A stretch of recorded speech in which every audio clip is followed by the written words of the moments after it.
கொள்ள 10 நாள் கழிச்சு தாண்டி கதவை திறக்கணும்.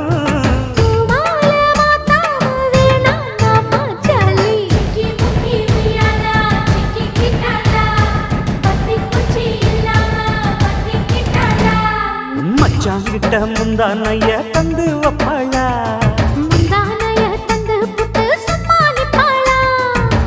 பல நாள் பசி இருக்கு விருந்து வப்பாளா.